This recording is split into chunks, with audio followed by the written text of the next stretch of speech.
Buenas tardes, doctor Christian Gebhardt y doctora Valeria Aparicio. Eh, Somos los únicos que estamos en la sesión. Esto, pues evidentemente, es una expresión más del interés o falta de interés del grupo. Definitivamente, pues vamos a proceder con la actividad, porque pues con que usted esté aquí, doctora, es más que suficiente para nosotros para poder seguir adelante con las actividades académicas. Fíjese que nosotros tenemos ya cumplido, como recordarán de la semana anterior, tenemos cumplido nuestros objetivos académicos curriculares y pues estas son actividades extras, realmente son extras, pero son importantes, considero yo, porque normalmente no dedicamos ningún tiempo específico para platicar de estos aspectos. Entonces, vamos a empezar con estos temas que son muy generales, pero que resulta ser los motivos de consulta muy frecuentes o los más frecuentes motivos de consulta de nuestros pacientes en los hospitales. El primero que vamos a platicar es sobre el edema. Como usted recordará, doctora, el edema es pues, el aumento del volumen del líquido intersticial. O sea, al final es lo que la gente llama hinchazón. Generalmente en los motivos de consulta de los casos que presentan, la gente así lo refiere. Mire, es que me hinché o tengo hinchazón de una semana, 2 semanas, un mes, 6 meses de evolución. Y vamos a ir viendo pues que esta hinchazón o este edema puede corresponder a algunas patologías dependiendo de la forma en la que se presente. Los pacientes pueden quejarse de que se sienten o se notan hinchados o pueden también notar esto, un incremento del peso que no se explica por situaciones de tipo nutricional o alimenticio. O sea, los pacientes dicen, bueno, doctor, ves que me subí 10 libras, pero no entiendo por qué. Tampoco es que suban 80 libras por hinchazón. Cuando los pacientes tienen anasarca pueden subir 20, 25 libras. Y de hecho es una forma de monitorear la eficacia de los tratamientos diuréticos, o sea, el tratamiento dirigido a reducir el edema como manifestación clínica. También lo pueden notar con esto, con la estrechez de los anillos que puedan utilizar en sus manos o la estrechez de los zapatos también, que los pacientes pues empiezan a notar esto y se quejan con el médico de que ya los zapatos no les quedan o les cuesta que les entren. Y es más, cuando van con uno a la consulta, llevan zapatos o muy cómodos o se nota que les aprietan demasiado sus pies. También pueden notar tumefacción facial, edema o hinchazón de las extremidades y aumento del perímetro abdominal. La presencia de fobia puede manifestarse también, sobre todo a nivel de las extremidades, pero si es muy severa la retención de líquidos, o sea, el edema, el paciente tiene anasarca, puede haber fobia prácticamente todo el cuerpo. Los pacientes que tienen edema pueden dividirse en dos grandes grupos. El edema de tipo localizado, es decir, que solamente se manifiesta en una parte específica del cuerpo. Puede ser una extremidad, puede ser ambas extremidades inferiores, un brazo o los dos brazos. Y de acuerdo a eso uno va viendo qué puede suceder. Cuando es localizado, casi siempre corresponde a situaciones de tipo obstrucción a nivel del flujo venoso, linfático o de ambos, de alguna región del cuerpo. Puede ser extremidades, una, ambas o las 4. Generalmente se limita a uno o dos miembros. Casi siempre es unilateral. Por ejemplo, en el caso de trombosis venosa profunda, en los casos de tromboflebitis, insuficiencia venosa. La insuficiencia venosa sí puede ser bilateral, cuando solo es insuficiencia venosa, pero no está complicado con trombosis venosa profunda. Quiste de Baker, aquí es Baker, no Baker, sino Baker.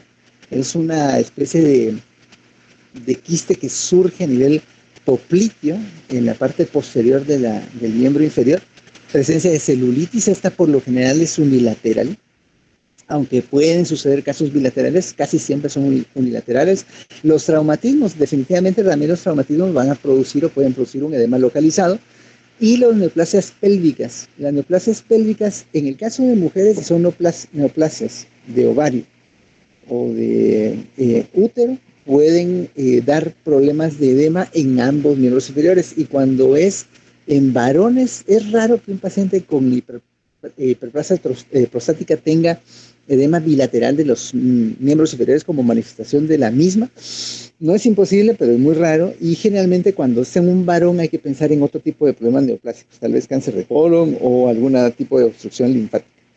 La presencia de hidrotórax o de ascitis puede también considerarse como una manifestación de edema localizado, solo que en este caso a nivel torácico obviamente o a nivel intraabdominal, y esto pues proceder o hacernos proceder de cierta forma en cuanto a la ruta diagnóstica. En los casos en los que el edema es generalizado, las causas más comunes son tres: los problemas cardíacos, las causas hepáticas y los problemas de tipo renal. También están las causas nutricionales, pero las tres más frecuentes siempre son cardíaco, hígado y riñón.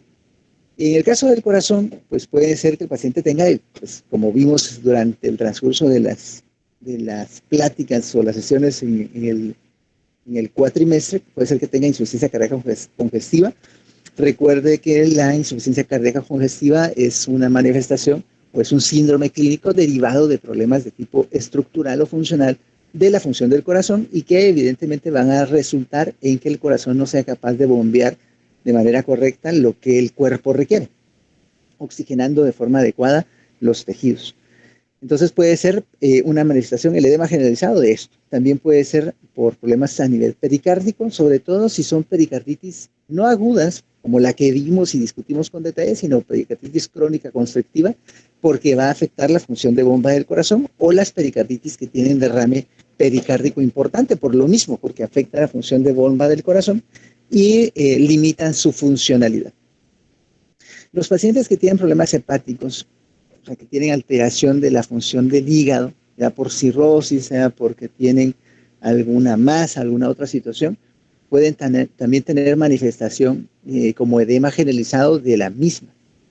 Y los pacientes que tienen problemas renales, sobre todo síndrome nefrótico, como lo discutimos en su momento, o falla renal crónica, pueden también cursar con edema generalizado. Hay algunas situaciones adicionales que pueden inducir edema generalizado, por ejemplo, algunos tipos de problemas de tipo nutricional, con enteropatía, pierde proteína, la desnutrición crónica del adulto, también situaciones de tipo endocrino, como el hipotiroidismo, que induce o puede inducir mixedema cuando es un hipotiroidismo crónico y no está tratado de forma correcta.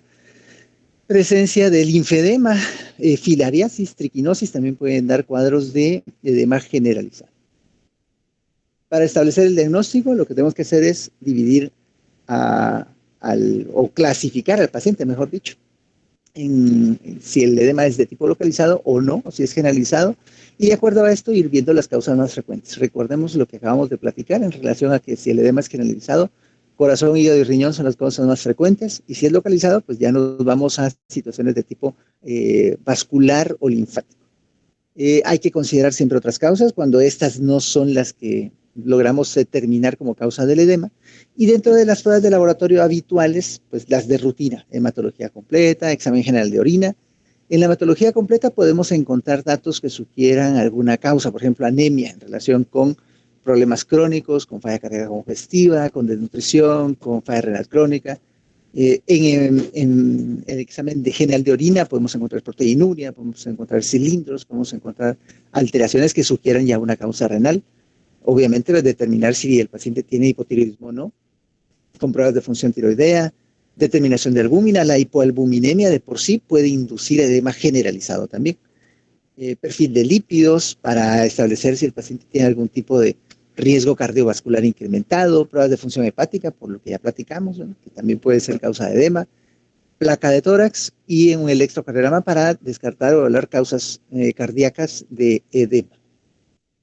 La siguiente manifestación que vamos a platicar un poquito es sobre la astenia o el cansancio. Es otra causa muy frecuente de consulta en los hospitales, en las clínicas de manejo ambulatorio, en las clínicas de consulta externa de los centros de salud. O sea, los pacientes llegan muchas veces porque se sienten cansados, o llegan porque, no sé, tienen fiebre pero además están cansados, o tienen dolor de cabeza pero además tienen cansancio. Entonces es una situación muy frecuente como causa de consulta. La astenia como tal es una sensación de agotamiento, fatiga, Puede manifestarse con falta de aire también, falta de energía, pérdida de la ambición o del interés de hacer las cosas. Y en general el paciente puede decir o referir una falta de, como de vitalidad o de deseos de hacer las cosas. Puede ser normal o puede ser no normal. Es decir, yo me puedo sentir cansado o fatigado porque pues, ayer me fui a correr 21 kilómetros y no estoy acostumbrado. O sea, eso es un cansancio normal, un cansancio esperable. O porque me desvelé, pues estoy posturno y no dormí nada y me voy a mi casa y llego así como que ya solo a tirarme de la cama. Voy súper fatigado. Pero puede ser que no, puede ser que realmente yo no esté haciendo turnos, pues en teoría estoy comiendo bien, debería estar descansando normal, no me estoy esforzando demasiado y de todos modos me sigo sintiendo muy fatigado. Dentro de las causas de astenia crónica están las de origen psicológico o psicógeno, estas son las más frecuentes, el 80% de los casos. Ahora, esto no quiere decir que alguien que llega por cansancio o fatiga, de plano, yo le voy a decir, mire, es que usted tiene un problema psicológico. No, o sea, no. Mi obligación es descartar que el paciente tenga una causa física, una causa orgánica de este síntoma. Aunque hay que reconocer que la mayor parte de los pacientes que tienen fatiga crónica van a tener un origen psicológico, ya sea por cuadros de ansiedad crónica o de depresión. De estas vamos a hablar probablemente el miércoles, que tengamos ya la segunda parte de esta plática de hoy. Y dentro de las causas de cansancio crónico de origen orgánico o físico, que constituye el 20% del total, aquí vamos a tener que descartar problemas infecciosos, situaciones en Guatemala, como tuberculosis, por ejemplo, o VIH-Sida, son bastante frecuentes, trastornos metabólicos. Aquí una situación que siempre hay que tomar en cuenta es la diabetes mellitus, sobre todo en adultos que están fatigados, cansados, no saben por qué, están orinando mucho, se levantan a orinar en la noche varias veces, pierden la vitalidad sexual, tienen otro tipo de síntomas, pues se va a pensar en diabetes mellitus. Hipotiroidismo también puede ser causa de cansancio. Hiperparatiroidismo, esto no lo pensamos con suficiente frecuencia, pero, y aunque no es lo más frecuente, pues, pero no nos cuesta nada medirle a un paciente el perfil de calcio, fósforo y albúmina para determinar si tiene esta situación como causa del cansancio crónico. Pero ya en pacientes, viéndolo desde el otro punto de vista, en pacientes con hiperparatiroidismo primario o secundario, estos pacientes tienen cansancio como manifestación frecuente de su condición, o sea, tienen hipercalcemia. El hipopituitarismo, o sea, la mala función de la hipófisis, sea de una o de varios ejes hormonales, también puede cursar con cansancio crónico. La enfermedad de Addison, o sea, la insuficiencia suprarrenal, es otra causa también que hay que tomar en cuenta, de tipo endocrino metabólico. Disgrasias sanguíneas con presencia de anemia, incluso considerar en pacientes adultos mayores la mayor probabilidad de que puedan tener leucemia o linfoma como causa del cansancio. Enfermedades renales, ya sea falla renal aguda o crónica, síndrome nefrítico, síndrome nefrótico, situaciones que tengan que ver con un mal funcionamiento renal, enfermedades hepáticas, hepatitis crónicas por lo general. Las agudas pueden causar cansancio también, pero no van a dar cansancio crónico. Son las hepatitis crónicas o la cirrosis hepática en la que va a tender a dar esta manifestación. Enfermedades de tipo inflamatorio, reumatológico o autoinmune, como enfermedades del tejido conectivo, hay lupus, artritis reumatoide, dermatomiositis también, o polimiositis, son causas que pueden inducir cansancio, fatiga, anemia, astenia crónica. Enfermedades de tipo inflamatorio intestinal, sarcoidosis, enfermedades pulmonares obstructivas crónicas, enfermedades cardiovasculares también, en cualquier manifestación, valvulopatías, miocarditis, cardiopatía isquémica, cardiopatía hipertensiva, sobre todo si no están bien controlados los procesos de base.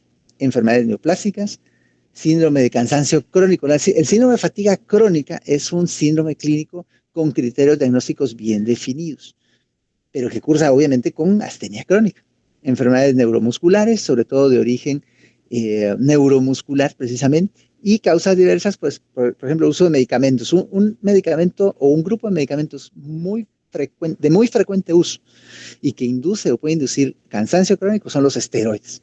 que se usan en ciertas condiciones de tipo inmunológico, pero también se tienden a abusar, o sea, se tienden a usar de forma inadecuada para un montón de condiciones adicionales. Dolores monoarticulares, erupciones en la piel y toda la gente estaba de bañarse ahí con cremas de esteroide y resultan que empiezan a alterar su eje de funcionamiento adrenal y pues le induce cansancio también, alcoholismo crónico, drogadicción. Esto pues también relacionado con alteraciones del estado nutricional. Para establecer el diagnóstico de cuál es la causa del cansancio o de la astenia, pues obviamente hay que hacer una historia clínica adecuada. Como siempre recalcamos cuando discutimos los casos clínicos con ustedes a través de la rotación, la historia clínica y el examen físico son vitales para que podamos establecer un diagnóstico correcto. Si luego de un proceso de investigación inicial ustedes no han encontrado la causa de la astenia o del cansancio, tienen que volver y regresar sobre sus pasos y volver a investigar o interrogar a su paciente, volverlo a examinar detalladamente y ser lo más exhaustivo posible en estos procesos para poder obtener datos que les permitan llegar a un diagnóstico. Hay que evaluar cuál es el patrón de cansancio, porque en algunas situaciones, sobre todo de tipo inflamatorio, los pacientes pueden mejorar esa percepción de cansancio conforme pasa el día. En otras ocasiones, cuando las causas son más crónicas o más debilitantes, se sienten cansados día y noche, o sea, nunca descansan. Por ejemplo, la apnea obstructiva del sueño, que es bastante frecuente en adultos, sobre todo en adultos obesos e hipertensos. La apnea obstructiva del sueño es una causa frecuente de cansancio crónico. El paciente se queda dormido leyendo, pues, no sé, un libro, se queda dormido viendo televisión, se queda dormido manejando, o sea, a veces cabecea con frecuencia, se siente siempre cansado, molesto, irritable, y además esto pues les afecta en sus controles, les promueve más ganancia de peso, les afecta el control de la presión, incluso puede inducir un mayor riesgo de dislipidemia y también de hiperglucemia. Entonces es importante tomarlo en cuenta porque siempre se mantienen cansados. Entonces hay que determinar si el patrón de cansancio es constante y permanente o si se puede aliviar. Obviamente un cansancio que está originado porque me esforcé demasiado en alguna situación, me voy a sentir repuesto cuando ya logro descansar y dormir mejor. La presencia de síntomas asociados, si tienen fiebre los pacientes, si tienen anorexia los pacientes, si tienen diarrea, si tienen náusea, cefalea, si tienen mareos, si tienen pérdida de peso, o sea, cualquier otra situación nos puede ayudar a ir como orientando cuál es la posible causa de este problema. Las astenias de origen físico, como les comentaba, tienden a aliviarse con el reposo y sueño, y cuando un paciente que luce cansado, que luce fatigado, niega o minimiza sentirse cansado o fatigado, casi siempre hay que pensar que el origen de ese cansancio sea de tipo orgánico. O sea, el paciente trata de, digamos, voluntariamente de sentirse mejor de lo que aparenta estar. En el examen físico esta molestia obviamente es muy inespecífica, o sea, el cansancio o la astenia no indica específicamente, de plano es el corazón, de plano son los riñones, de plano es, no sé, el hígado. No es así, pero aunque es muy específica, es muy frecuente y hay que buscar si el paciente además tiene palidez, cuál es su aspecto general, si luce crónicamente enfermo, cansado, agotado. En estos casos hay que pensar que el problema sea de origen orgánico. Ahora, si luce, digamos, deprimido, luce abatido, luce desganado, sin ánimo de hacer las cosas, probablemente tenga yo que pensar más en una causa psicológica. Y el examen neurológico tiene que ser en este caso muy importante y hacerlo de forma completa y también muy detallada para descartar causas de tipo orgánico. ¿Qué pruebas hacer? Bueno, obviamente van a estar dirigidas a excluir enfermedad orgánica. O sea, aquí no hay pruebas específicas. De nuevo, la hematología completa para ver si no tiene anemia, si, cómo están los leucocitos, si tiene leucopenia, si tiene leucocitosis intensa, una reacción leucemoide o si tiene incluso células blásticas. Entonces ya voy pensando que pueda tener linfoma o que pueda tener leucemia. ¿Cuál es la fórmula diferencial? Si tiene anemia o no. ¿Cómo están las plaquetas? Ver la velocidad de cimentación. Si está muy alta, aunque no es específica, si está elevada la velocidad de cimentación, puede sugerir un proceso inflamatorio crónico de tipo infeccioso o de tipo puramente inflamatorio inmunológico. Entonces también es importante la velocidad de sedimentación. El examen general de orina para evaluar posibles causas renales del cansancio y fatiga crónica. una química sanguínea completa, que incluye glucosa, que incluye hemoglobina glucosilada, perfil de lípidos, pruebas hepáticas completas, albúmina, electrolitos, calcio, fósforo, albúmina, magnesio, todo esto hay que evaluarlo de manera completa, sobre todo si no tengo un diagnóstico específico.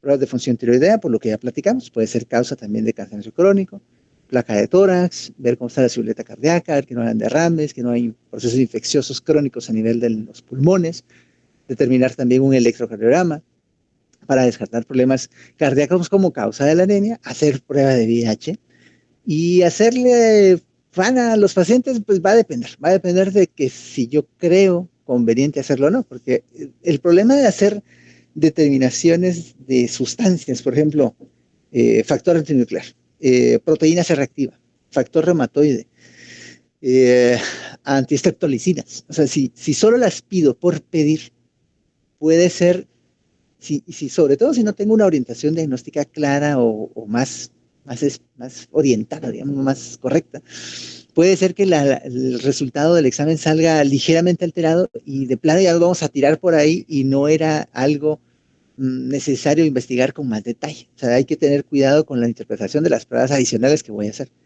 Si no encuentro nada, o sea, si ya le hice de todo y el paciente pues sigue sintiéndose cansado y fatigado, pues simplemente lo voy a mantener en vigilancia activa.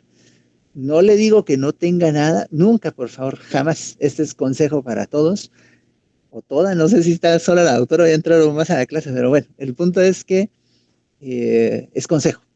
Nunca minimicen las molestias de los pacientes. Aunque ustedes crean que el origen es psicológico, o lo que sea, el paciente si se siente cansado, si se siente fatigado, si se siente dolor, de donde sea, pues lo está sintiendo. O sea, recuerden, por ejemplo, con el tema del dolor, en general, el dolor tiene un contexto físico, orgánico, y tiene un contexto psicológico, emocional. Yo como médico, mi deber es ayudarle al paciente a sentir menos dolor, aliviar el dolor, tenga una causa física, una causa emocional o que sea una mezcla entre ambas. Incluso los pacientes deprimidos o los pacientes ansiosos experimentan el dolor de forma diferente. Generalmente lo sienten de manera más intensa. Les cuesta más aliviar el dolor, aunque tengan una causa física. Entonces es importante jamás, por favor, minimicen las molestias de los pacientes. Pero, aunque hay que darles el justo valor, pues si no encuentran nada, pues el deber ahí es tranquilizarlos y decirles que en ese momento no hay nada que tratar, pero que los van a mantener en vigilancia y que los van a estar acompañando. La última causa general de consulta que vamos a ver hoy es esta, la fiebre de origen desconocido. No es tan frecuente, pero sí se presenta con alguna frecuencia en pacientes en las consultas hospitalarias, sobre todo. Generalmente son pacientes que ya van referidos a otros médicos. ¿Cuándo debo pensar que un paciente tenga una fiebre de origen desconocido o una fiebre de origen oscuro? Pues sobre todo pues, tiene que tener fiebre de plano. Eso es lo primero. Segundo, la temperatura debe ser mayor a 38 grados centígrados. No debe haber un diagnóstico específico después de una semana de estudio intensivo. O sea, ya le hicimos de todo, le hicimos todas las pruebas de laboratorio que había que hacer, le hicimos cultivos y todo, y no sabemos, aún no tenemos datos específicos de qué está pasando. Y el patrón de la fiebre en este caso no es de mucha ayuda por lo general, porque no orienta realmente a un proceso específico. Dentro de las causas, las alteraciones que más frecuentemente nos van a dar causas de fiebre de origen desconocido son esencialmente tres: los procesos infecciosos, los procesos neoplásicos y los procesos inflamatorios de tejido conectivo, es decir, las enfermedades autoinmunes. Las causas más frecuentes van a ser las infecciones y dentro de estas la tuberculosis puede ser la más frecuente en general. Luego viene el absceso abdominal, los procesos hepatobiliares, endocarditis, procesos de vías urinarias, algunas otras de tipo parasitario, podrían ser causas causas de fiebre de origen desconocido, de causa infecciosa.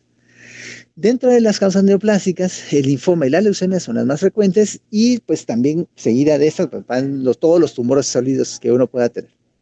Y dentro de las enfermedades de tejido conectivo y autoinmunes está la enfermedad de SIL, las vasculitis sistémicas, el lupus eritematoso sistémico, la artritis de células gigantes, Y hay otras situaciones que vamos a platicar probablemente en la siguiente ocasión, sobre fiebre fingida o simulada, por ejemplo, que son situaciones que no las vemos tan frecuentemente, pero eventualmente las podríamos ver.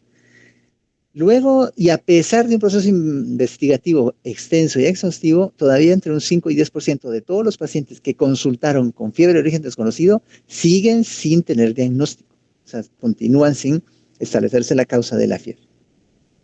Eventualmente los pacientes, si se espera uno lo suficiente, van a desarrollar otros cuadros clínicos que puedan a uno ya darle la certeza del diagnóstico de la causa de la fiebre. Pero siempre en la historia clínica hay que ver si otros familiares están afectados.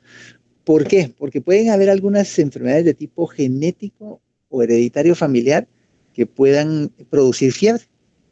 Por mutaciones pues en algunas genes que puedan afectar a los pacientes y dar esto de forma familiar, o porque hayan estado expuestos todos al mismo agente infeccioso. Antecedentes de enfermedad previa, antigua, multiorgánica, esto pues puede sugerir una enfermedad de tejido conectivo, una enfermedad autoinmune. También la profesión, los pacientes que tienen, pues que son médicos, paramédicos, enfermeras, veterinarios, personas que trabajan en agropecuaria y todo, esto puede tenerlos como expuestos a ciertas situaciones de tipo infeccioso y ya uno va pensando de acuerdo al tipo de profesión que podría estar afectando al paciente. Los antecedentes de viajes recientes, ya sea al interior de la República o fuera del país, también es importante saberlos, y si se sospecha que puede haber algún antecedente de mordedura, sobre todo de roedores, también es importante para ir estableciendo el posible diagnóstico. Dentro de las manifestaciones de fiebre existen un par de situaciones que vamos a platicar. La hipertermia habitual, esta se tiende a presentar más en personas jóvenes, generalmente mujeres con trastornos de tipo psiconeurótico. La fiebre generalmente es por la tarde, no mayor de 38 grados, casi siempre es entre 37,8 y 38, o sea, febrícula, con molestias muy específicas, muy vagas, inestabilidad, cierto grado de inestabilidad motora. O sea, estos pacientes pueden tener como bajones de presión, bajones de azúcar, y cuando les hacen sus pruebas, la velocidad de sedimentación casi siempre es normal. O sea, no pareciera haber una causa inflamatoria sistémica como causa de la fiebre. Y cuando los pacientes se retiran de un factor estresante o cuando les administran algún ansiolítico, tienden a mejorar esta sensación de fiebre que están manifestando. Esta es la fiebre fingida que les había comentado, la vamos a platicar hoy de una vez.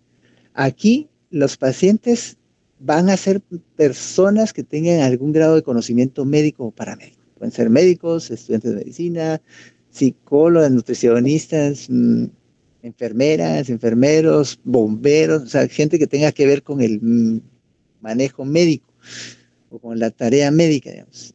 También tienen historias clínicas muy raras, o sea, cosas que como que no van, como que no hacen clic, o sea, no orientan a nada.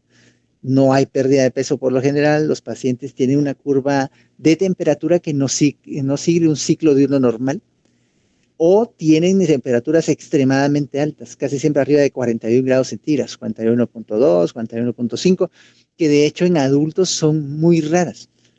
Entonces, si se reporta esto en un adulto, hay que ir sospechando de esta situación.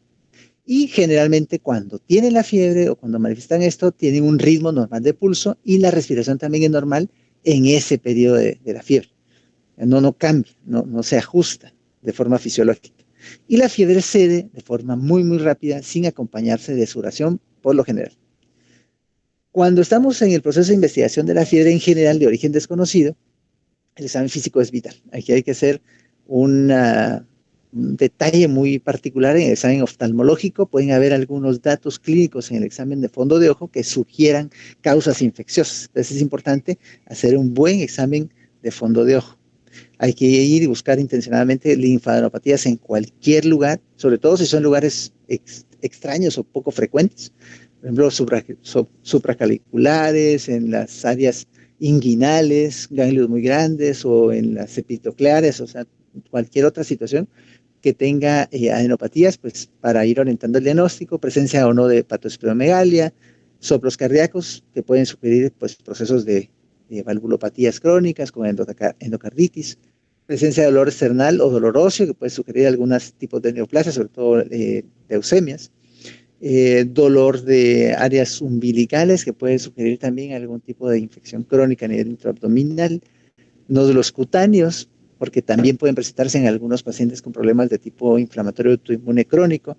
Y en estos casos se hace muy, muy importante también el examen de tipo rectal o incluso considerar hacer una proctosigmoidoscopía para buscar causas a nivel de intestino grueso que puedan estar dando estos cuadros febriles. Dentro de las pruebas de laboratorio, igual, las pruebas de siempre habituales, hematología completa, creatinina, nitrógeno urea, glucosas, todas las pruebas químicas, función hepática. Puede ahí sí considerarse la realización de frote periférico, porque como vimos la semana pasada, cuando vimos esa mini sesión de frote periférico, algunas enfermedades de tipo parasitario pueden encontrarse en un frote periférico. ¿Cuándo es el momento propicio para hacerlo? Cuando el paciente empieza a tener la fiebre, o sea, cuando dice que como que siente que le va a empezar a subir la fiebre. Es el momento oportuno o el mejor momento para hacer el frote. Y no hay un límite tampoco de que, bueno, solo puedo hacerlo 3 veces. Es decir, si el paciente sigue teniendo fiebre, se lo pueden hacer siempre que vaya a tener fiebre para ir descartando la posibilidad de una enfermedad de tipo parasitario. Paludismo sobre todo. Pruebas serológicas, aquí sí, pues antiestreptolicinas, factor reumatoide, el FANA, monotest, pero recuerden siempre interpretarlos con precaución. Hay que tener, por ejemplo, solo un antígeno carcinogénico ligeramente elevado, tampoco quiere decir que tenga un cáncer de colon de plano. Hay que ser muy juicioso en el examen físico y en la interpretación de las pruebas de acuerdo a cómo vayan saliendo. Acá también, además del frote, yo debería considerar hacer una biopsia de médula ósea y cultivo de la misma para tratar de aislar a algún germen que pueda estar induciendo una condición de tipo infeccioso crónico. Pruebas cutáneas como tuberculina, candidina, alguna otra situación que pueda ayudarme a establecer un diagnóstico diferencial. Placa de tórax, pielograma intravenoso. En algunas ocasiones pueden haber algunas situaciones a nivel de vías urinarias que favorezcan infecciones recurrentes también. Gastrocolonoscopía para descartar procesos neoplásicos, situaciones de tipo infeccioso crónico, radiografías de huesos, también para ver si no hay osteomelitis o alguna otra causa de fiebre intermitente y crónica. Y en la actualidad ya no se lleva tanto a los pacientes a exploraciones de tipo laparostomías eh, exploratorias, pues, como antes. Ahora se hace una tomografía, pues ya en la tomografía uno puede obtener una buena imagen de qué es lo que está sucediendo a nivel intraabdominal y si uno ve algo raro, pues ya proceder de forma más específica. Ultrasonido abdominal, generalmente, pues como ayuda diagnóstica. Y también la realización de medicina nuclear nos puede ayudar, sobre todo en pacientes que están haciendo embolismos crónicos. Aunque ahora también la angiotac pulmonar pues puede ser un examen mucho más específico y sensible que hacer una gammagrafía. Pero también puede ser útil en pacientes que tengan sospecha de algún proceso neoplásico, sobre todo ahora con la realización del PET scan. El PET scan, que es una prueba muy cara, pero es bastante sensible para determinar o encontrar tejidos con actividad diferente al resto del tejido, sea de tipo neoplásico o de tipo infeccioso. Vamos a dejar de aquí en adelante para la siguiente sesión, que va a ser el día miércoles, y con esto concluyo la presentación del día de hoy, dándole las gracias a los doctores que se han unido a la misma, el doctor Gebhard, la doctora Valeria, y ¿quién más? Y Diego Andrés y Catherine también. Muchas gracias y pues si tienen alguna pregunta o comentario estoy a la orden.